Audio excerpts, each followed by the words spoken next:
एक तरफ मोदी जी कह रहे हैं कि अब की बार 400 पार, यानी कि 543 में से 400 लोकसभा सीटें जीतने की वो बात कर रहे हैं। दूसरी तरफ आप उनके क्रियाकलाप देखेंगे, भारतीय जनता पार्टी के आचार विचार देखेंगे, तो आपको लगेगा कि ये दोनों बातें आपस में विरोधाभासी है। जो आदमी कंफर्ट मेजोरिटी ले रहा है, जिसको ये विश्वास है कि मैं, क्योंकि 400 तो बहुत ज़्यादा सीटें हो जाती है, 272 पे ही सरकार बन जाती है, वो आदमी तो बहुत कॉन्फिडेंट होना चाहिए। उसको तो ज़्यादा इस तरीके के काम नहीं करने चाहिए जो आज भारतीय जनता पार्टी की सरकार कर रही है।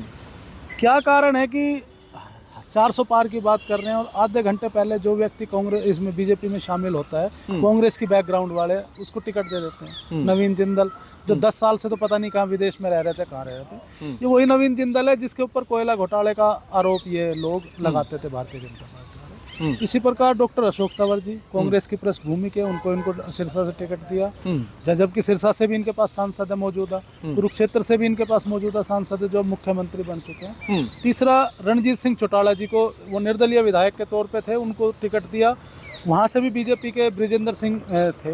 तो जिन सीटों पर भारतीय जनता पार्टी के सांसद है, अगर 400 पार हो रहे हैं तो क्या जरूरत पड़ी है दूसरी पार्टियों के नेताओं को आधा आधा घंटा पहले शामिल करके और टिकट दे। 400 पार का अगर नारा है तो ऐसे चेहरे मैदान में जरूर, ये तो रणनीति का हिस्सा है। बिल्कुल बिल्कुल रणनीति का हिस्सा है। उसका कारण यह है कि नरेंद्र मोदी जी को पता है कि भारतीय जनता पार्टी, नरेंद्र मोदी की लोकप्रियता बहुत निम्न स्तर पर पहुंच चुकी है इस देश में, और वो किसी तरीके से अपने जो किले को ढहने से बचाने के लिए उन्होंने, जैसे पिछली बार हरियाणा में 75 पार का नारा दिया था और वो उस नारे की आड़ में 40 सीटें लेने में कामयाब हो गए थे।